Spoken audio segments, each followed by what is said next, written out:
You send through. Well, if we get her to send through a photo, she usually does that big wig. Yeah, but it would be good to update that photo. Yeah.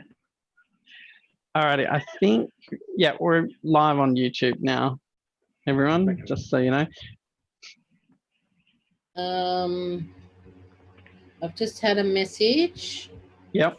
Marissa's just having an issue with her internet, says on now. So Mana, can you perhaps go first? Can we switch them around? Yep, sure. I'll go first. Okay, no worries. Well, in that case, I'll assign you closed captions now, Mana. Okay, so you should have that now, Mana. Do you want to just test it for me?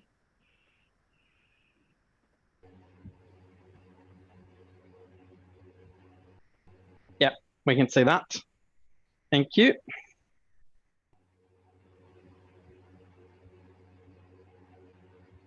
Okay, good. All right, I'll let her know. Yep, no worries. Okay, it should be able to. Just by the way, is that a problem? Has anyone got an issue with me commercializing my backdrop? No. No? Okay, good. Sorry, Norm, you were saying? I'll just check. I think it should be live on the lunch page now. No worries. I'll refresh the page and check.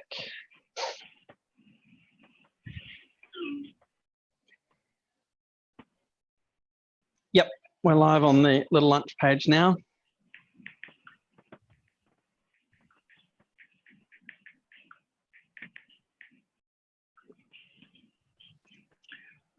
She says she's updated her profile, but she's Maybe she's got a second profile. would have to be under Busty though. Just take a photo and send it to her.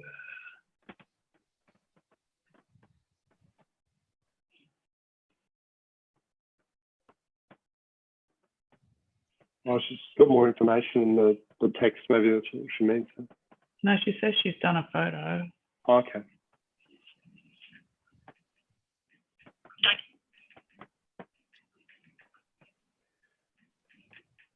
Rightio. Okay, good. So we're up and running on the cloud recording and YouTube Live. Good captions coming through. Mana's captioning, which is good. We've got a bit of chat. Do you want to tap just a welcome message going? Yeah. I'll put that in there in just a second. I'll put the stuff about captioning and what have you as well.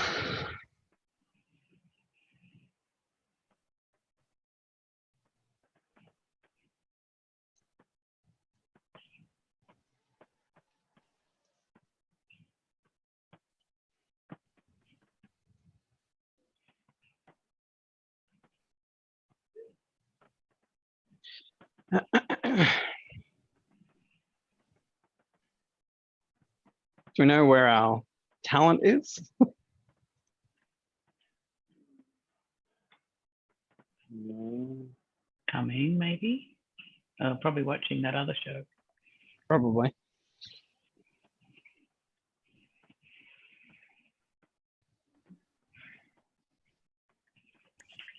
Hi. Ah, Hello. hello. I just come off that other webinar. Yeah. Any good? Wow, no, not really. I mean, look, it's just going on about the same stuff that we've been Recording. about. Recording too. Just letting you know we're live on YouTube. Okay, great. It's really great that they're talking about the same stuff that we're always talking about, but it just seems that we're no closer to a solution. And that's, right. You know, that's the frustrating part, is that amazing questions, amazing contributors, all asking absolutely the right questions, but where are the answers? And I think, you know, how do we hold people to account around responding to some of these concerns? They're just universal concerns now that are being expressed by the arts sector.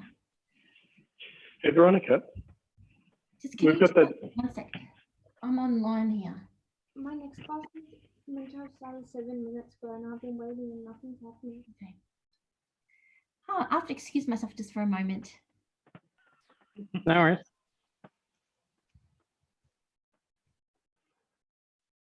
was he going to see if Veronica can do something about the framing of her shot? Because Yeah, it gets a lot overexposed. yeah, a lot of light exposure, and it changes fairly And bringing the regularly. height of the computer up would work. Huh. Hey, we were Yeah, just sorry. wondering if we've got that same problem that you had last week with the exposure because it's so bright behind you. Yeah, I know, but it's because the light changes outside. What can I do about that? I need a lamp. Otherwise, I need to Can you actually change redirect the the weather. Are computer you a bit? asking me if I am capable of changing the weather? I might be. No, can you change the angle of the computer, or can you get it up higher so it's not pointing at the window? I don't know, maybe. I'll turn the light on behind me too.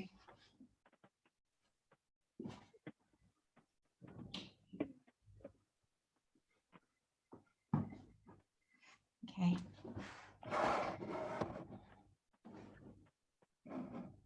Let's see if that makes a difference. Anyway, did any of you listen to it? No, we didn't get a chance this morning. I think Sarah might have logged in for a few I minutes. listened to a bit of the beginning of it and then got off.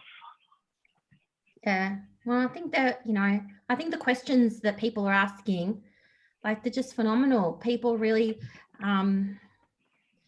asking the critical questions about, why isn't this work valued? Why isn't this industry valued?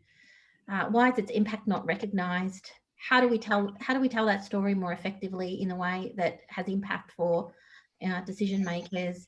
What's behind all of this? What's really sitting underneath this kind of attitude of neglect of this particular sector? And I think that's a really fundamental question. Are they talking up to that at the minute, or? Well, I think the problem is that the people having the conversation, we're all asking the same questions. We're all posing the same issues. It's the response back that's really significant. And I think, interesting to listen to Sarah Hanson-Young speak about what the response is when she raises these questions in Canberra. And we've still got a long way to go before we convince decision makers that this is, there's a lot to risk, there's a lot to lose. So anyway. Yeah, I just think we've been so politicized that it's almost impossible to see it coming out of that space, isn't it? Although, in this current environment, you've got all those examples of the union sector working in closely with the government on a whole range of things. So it's not as if they can't get around that ideology at some point. But just something we've got to distance ourselves from all the political affiliations. Hi, Susan. Good morning, Hey, Susan. Good afternoon. Hi, Veronica. Hey, Susan. How are you? I'm good. What's it like interpreting from home? Are you at home? I am. I'm actually at Mum and Dad's, but we move into a new house in our new home in 15 days. Oh, okay. Yeah. So, yeah, working from home, sometimes out. Just interpreting here and there, but mostly from home.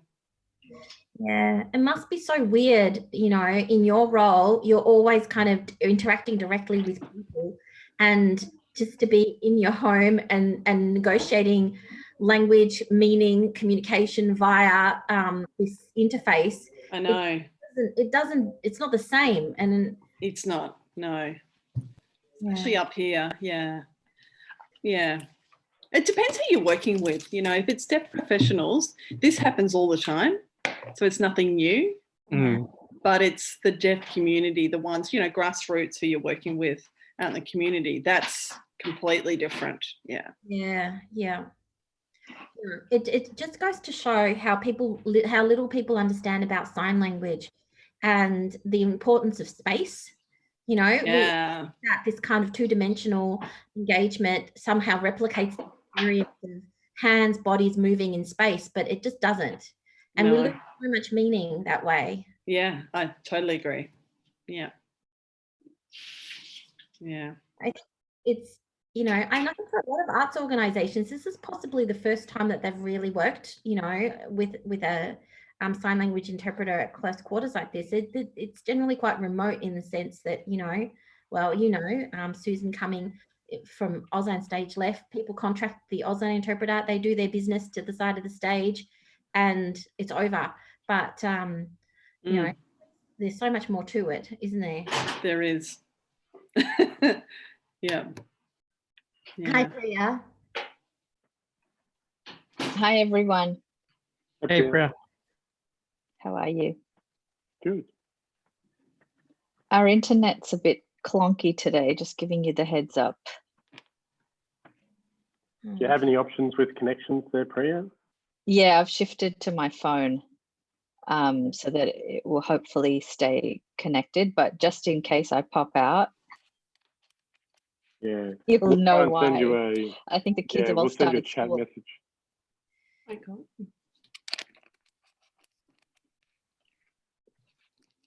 I won't go in.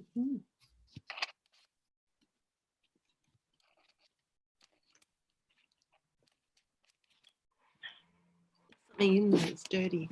Something in there.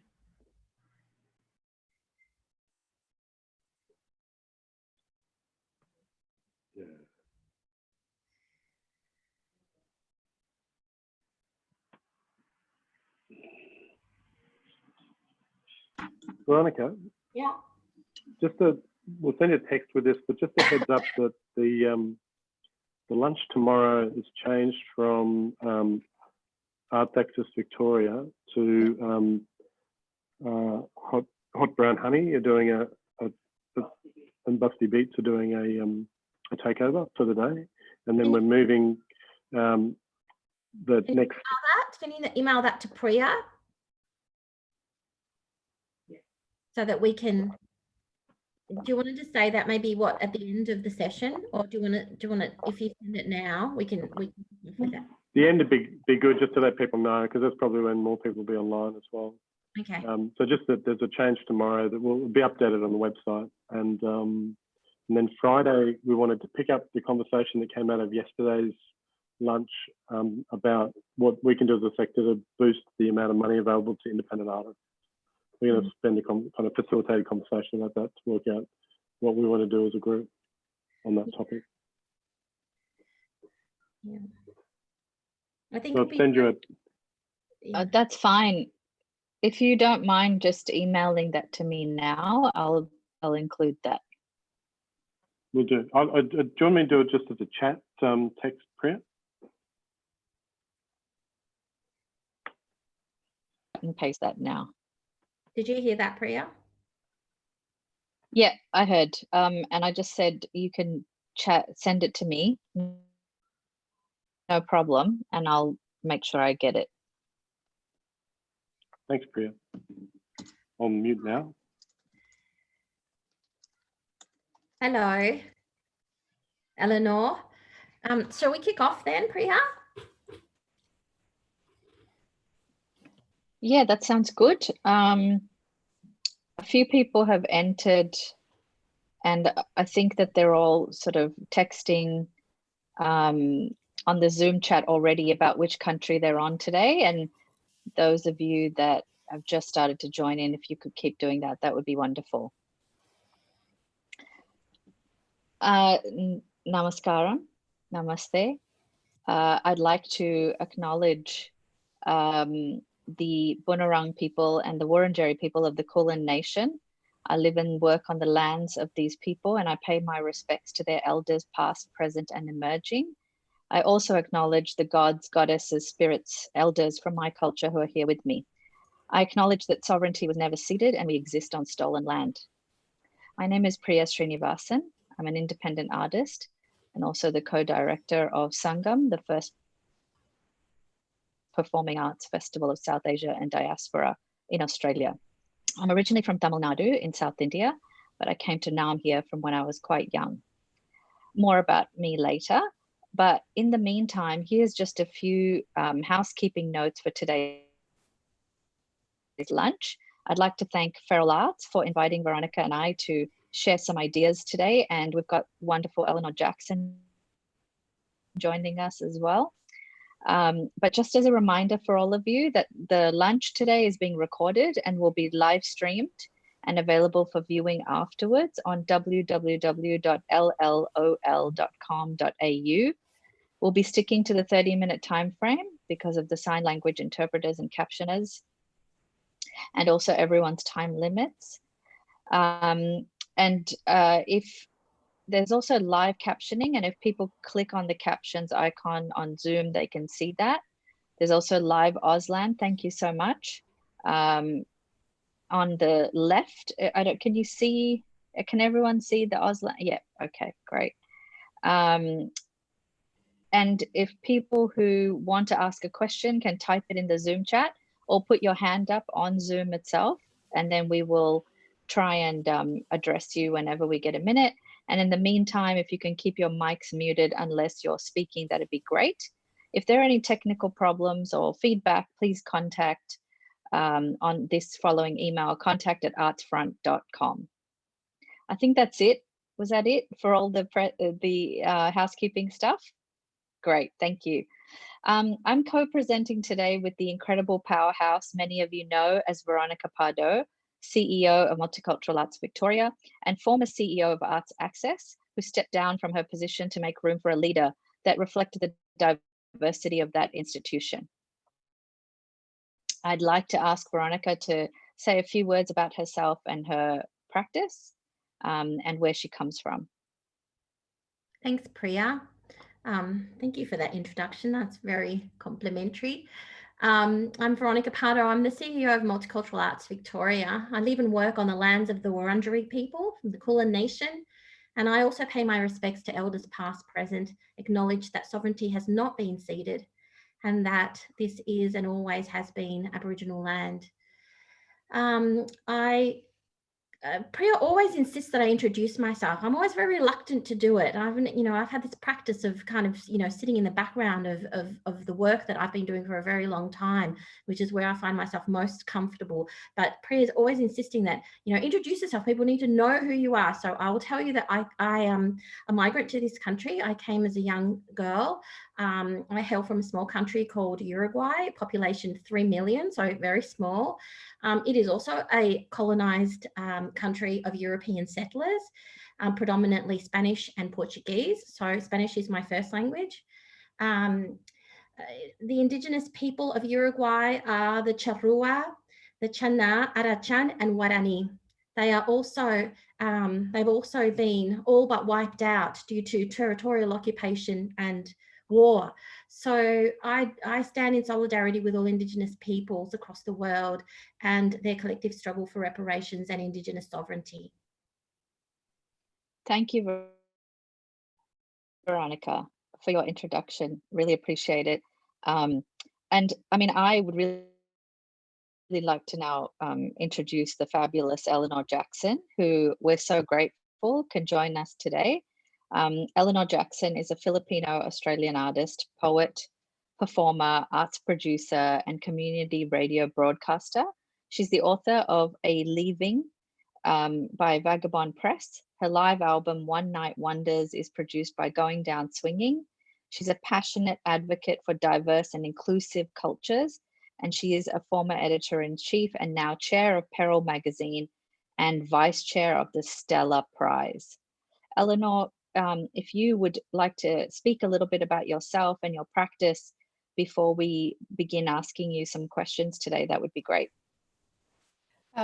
Thanks, Priya, and it's lovely to be in such esteemed company. I can see a few different faces that I recognise and a few folks I'm sure are online. As you mentioned, I'm a poet and a performer and an arts producer, but I also, in my professional life, I suppose, work in the sustainability and have a particular interest in cultural sustainability. So how we see not just arts products and arts industry, but art making and cultural experience as a part of our cultural understanding of what it means to value our intergenerational responsibilities across the board. So I feel like that that's my kind of right brain and left brain dialogue that I suppose I have all of the time. But concurrent to that, I suppose one of my greatest passions is to work with Asian Australian artists and producers, particularly through Peril, where I've been a part of the team there for the last 10 or so years.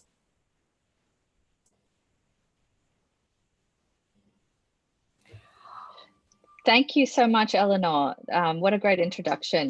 I just had a fear that I was on Veronica mute that whole time. I was like, I'm on mute. No. No, you were good. We were just wanting to, probably start by asking you what's been the impact of COVID-19 on your work and people that you're in touch with and at Peril, if you could speak a little bit about that. I mean, Peril is predominantly an online publication, but even so, the impact has been meaningful for us.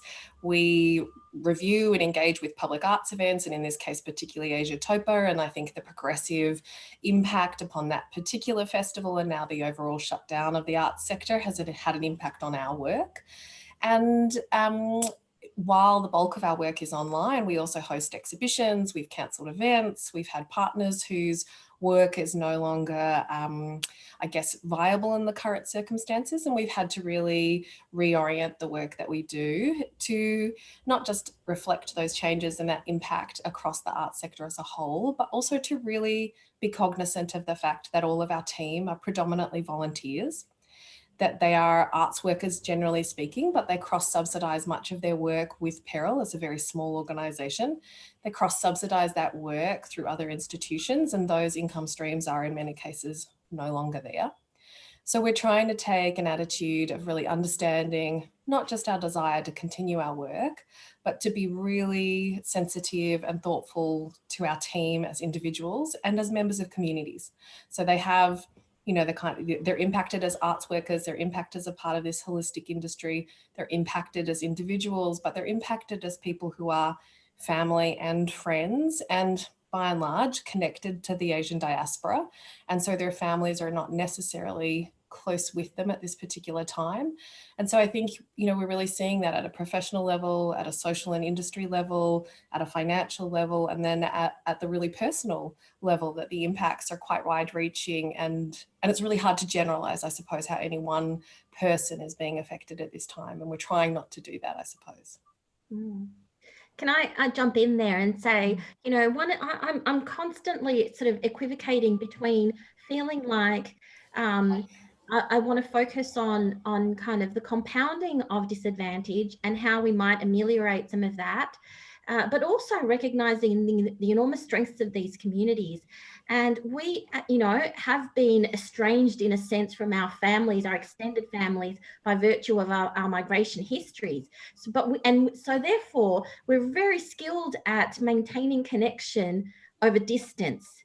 And I that for some people who've had their families at their fingertips, in a sense, surrounding them in a kind of physical way, what do you think might be the opportunities for migrant and refugee families to actually, to teach, to actually lead in terms of how we maintain connection whilst we're apart? How can we be together through these virtual spaces in a way that constructs family when we can't be together in the same room? Ella, I'm really keen to hear your reflections on that. Look, and I agree, Veronica. I think that there's both a positive and a kind of more negative way to look at this sense of distance in this current time. And there are real wellsprings of strength and community vitality, which have been maintained notwithstanding distance for many communities over many generations. Do you know what I mean? Like, people still maintain really strong connections with cultural communities that are not physically proximate to them. And actually at Peril, we often talk about being a part of a digital diaspora, that we are connecting with people who share ideas, who share values, who share lenses and intent, but they don't necessarily share lots of the geolocated components that we typically think of as the hallmarks of community. And so I would say too, yeah, there is definitely lots of resilience, and what we can learn is that, you let your mum call you every time she wants to, and that's how you maintain connection. And then there are also, I think, ways where we could be talking about a different kind of empathy, where perhaps we understand better from mainstream communities what it means to be spatially distant from those who you love and have and bring meaning to your life. And so I think it's both learning from skills and capacities on one side, but also, you know, that's what we talk about all the time with empathy, but to be in the position of the other, to be isolated, to be without those networks, to require the generosity of the state or friends or community in order to build those things, shouldn't necessarily make us feel superior that we're not reliant on these things ordinarily, but instead more empathetic about what it means to need those all of the time. So I'd like to see both learning on both ways, without necessarily catastrophizing the whole situation and assuming that it's all negative and all deleterious. So true. Although I did want to say, I hear what you're saying, and both of you, and I completely agree with you. But I do want to bring up the ways in which this particular crisis has unearthed the more sort of racist elements of the ways it's affected people from Asia, especially from East Asia and even Southeast Asia. We're hearing reports every day of different kinds of, you know, attacks. And I'm just wondering if you can speak about that, because peril has been peril came into existence, and even the word peril is really speaking to the whole yellow peril that Australia has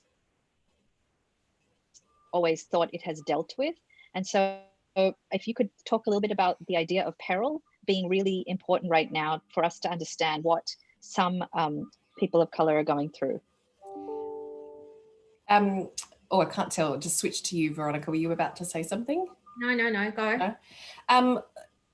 Priya, as I said, I don't think it's easy to generalize and to say it's all great and isn't it wonderful, we're so connected, we've got Zoom now, nor do I want to make it seem as if everybody is being subject to racist slurs in the street.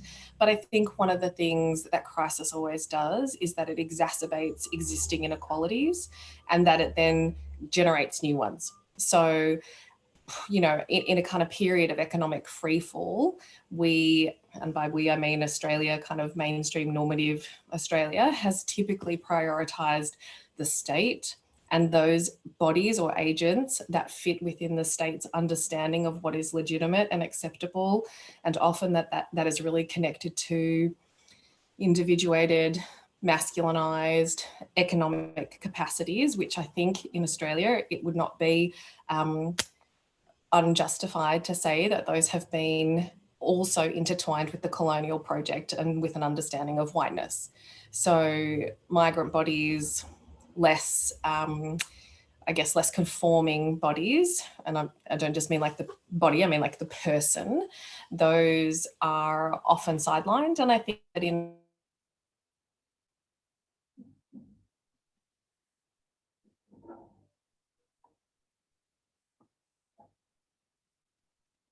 across all of Australia's history, but about the recurrence of a kind of xenophobic and anti-outsider rhetoric, which is ably deployed whenever there is a crisis. So our capacity to racially scapegoat when there is a period of foment or tension is still really deeply woven into Australia's national culture. And I think that's what we're really sadly seeing now when we see incidents of street violence against East Asians and others. We're seeing a return in fearfulness to blame the other, and the visible other in the Australian case is often migrants. And yeah, I mean, I don't find that situation to be anything other than heartbreaking. And unfortunately, to reinforce the idea of why peril continues to exist. I mean, often lots of folks talk about Asian Australians as a model minority, so a group of people who have had a certain kind of economic or social upwards mobility over a period of generations. But I've often really tried to counter that and say that cyclical racism is about undergirding values that the culture still holds about who is legitimate and who is an illegitimate Australian and what they contribute. So this resurgence of current kind of street and social violence is unfortunately not surprising, and I think only galvanizes us further about why we exist and why we keep wanting to be a part of a more nuanced conversation.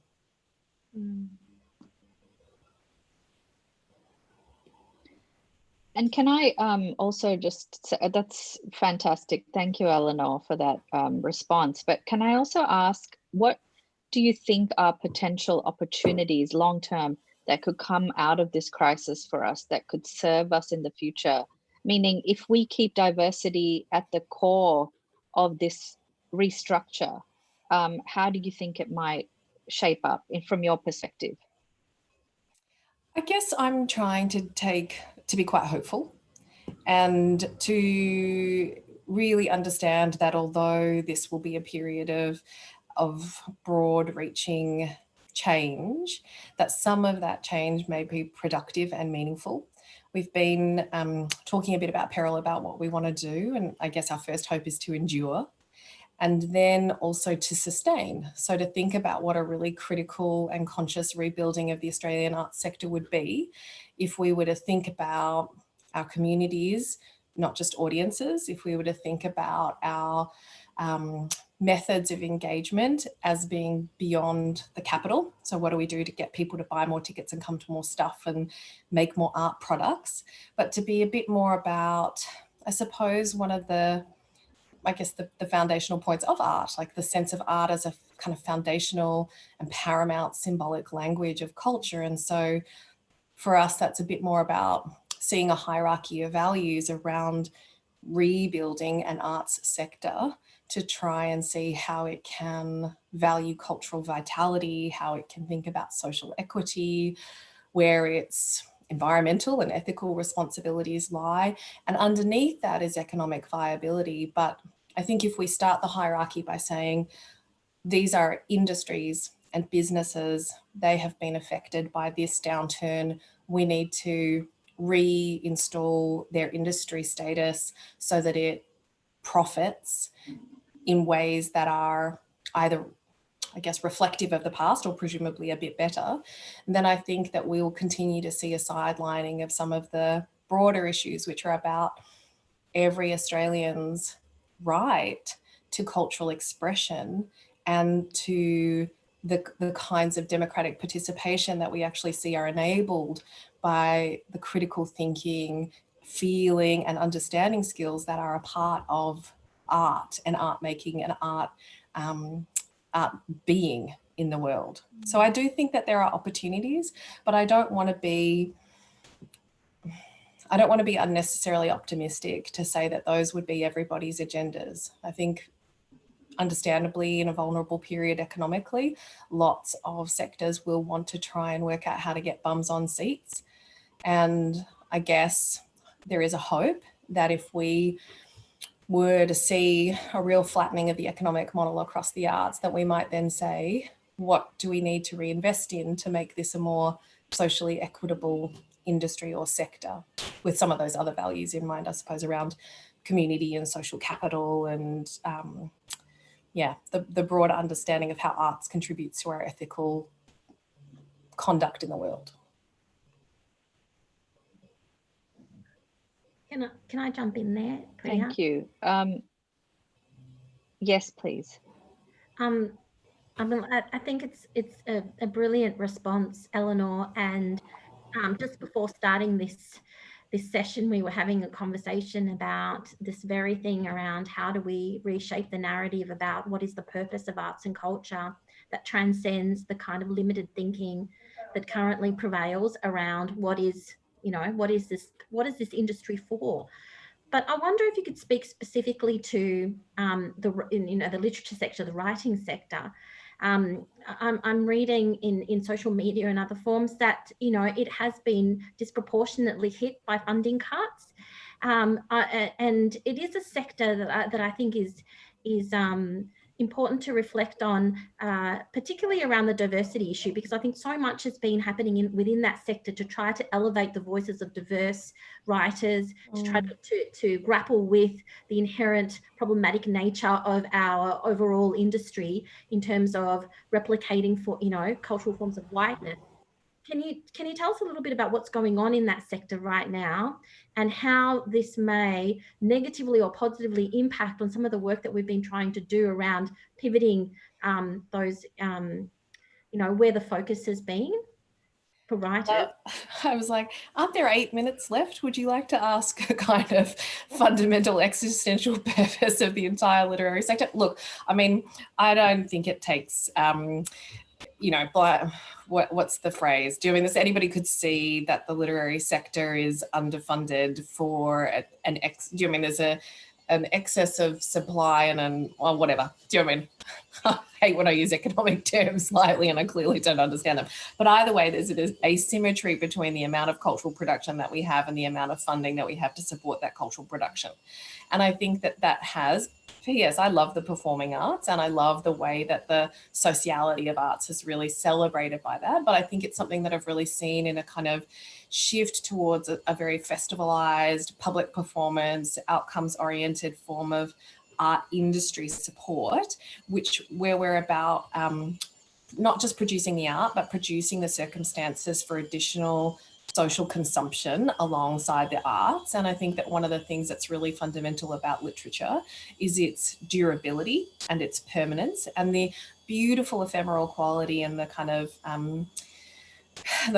moment in time work that we get from performance is also really vital. But I do think that as Australians in general, we have underinvested in the last however long in our own literary sector, sometimes due to the costs and the practical realities of what a publishing sector means, and also because of what access to global English literature has meant in an increasingly international field for that particular market. So I think there are lots and lots of different changes. And I would say it is actually a really great pity, because I would say that in the last 5 to 10 years, we have seen a real flourishing of diverse Australian voices. I think a willingness on behalf of the Australian community to look more compassionately back in at themselves, but also more critically at what those histories entail. And I think that that's a kind of truth telling that's long overdue, but also has benefits on both sides of the ledger. So not just for those who need to tell their truth, but for those who want to, I guess, move forward in a world that is based on that reality and that complexity. And I think that I don't have any kind of specific way out for it, but I would definitely say that, you know, the sector as a whole is grossly underfunded. Literature continues to receive, I think, smaller than they do deserve portion of that, particularly to counter what global English arts consumption and literature looks like and the costs of books. But there is in a deep value in learning to recognize our own voices, to ask ourselves to make those voices as complex and holistically representative of who we are, in order to be able to, I guess, build a better community that is founded on a kind of realistic and reality narrative about where we have been and where we want to go. I do mean there's a Filipino phrase by Jose Rizal, a bit like, he who does not know where he comes from will never get where he's going. And I think that Australia really really kind of typifies that some of our lostness for our own national narrative is about a deep desire for cultural erasure about our past and our histories. That's fabulous, Eleanor. Thank you for that. We've got about 4 minutes left, and I'm wondering if there's anyone present today that has a burning question or comment that we could speak to. I know that, I don't know who wrote this from Feral Art. Great time to think about the future we want and what roles the arts play in that future. I think it's a really interesting question that we're asking. Again, back to our earlier question around what happens if we not only place the arts at the center of this economic recovery, but diversity at the heart of that. And by diversity, talking about the erasure that has happened with colonization, continued colonization, and then subsequent waves of immigration that have also complexified how we understand ourselves. Any takers? To solve all our problems. Priya, I was going to add a little bit Right to now. that. I think one of the things that it's really interesting for me here in Australia when I talk to people about what culture means to them, in that people are very expressive and articulate about what professional arts practice looks like, but are often rendered incapable of describing what their cultural grounding and values and purpose is. And I do think that the way that we create a false hierarchy of professional practice, which sits above cultural belonging and expression and understanding, is a real inhibitor to us having a more diverse and inclusive arts sector. And by extension, a more diverse and inclusive culture. Do you know what I mean? That we separate and deculturate arts practice, and that we actually value a kind of cultural erasure in our multicultural assimilation, and that we try to enforce that kind of cultural assimilation for First Nations communities is really to the detriment of all of us, because to belong, to have a life of meaning, to see purpose and value in the things that you do, make and create, and to have expressions for that feeling and value, they're things that make life fundamentally more worth living and make crisis fundamentally more manageable. I think that's an amazing place to perhaps finish our conversation today. I can't think of a better way to leave this discussion than thinking about the way that art can create and culture more broadly, as you're talking about, Eleanor, can create a way forward for us if we embrace it in its totality and in its more in a much more nuanced way. I know that there's a few announcements that are required today by Feral Arts about the forthcoming little lunches. So I might just hand over to Priya for my final words. But thank you, Eleanor, for sharing your thoughts. Thank you. Thank you. And over to you. Thank you so much. Yeah, thank you so much, Eleanor and Veronica, both of you. These half an hour just doesn't feel like enough. We could just keep going on, but what a great place to end today. A couple of notes. Thursday's Little Lunch is now going to be a hot brown honey takeover hosted by the amazing Busty Beats. And on for the Friday Little Lunch, we'll meet about funding for independent artists, and in particular, how to grow the Australia Council Resilience Fund to a viable level, picking up from yesterday's questions and comments that happened, and the details will all be available on the Little Lunch website. Thank you again to Feral Arts and Artsfront for creating these platforms. We really appreciate being in conversation with all of you. Thank you so much.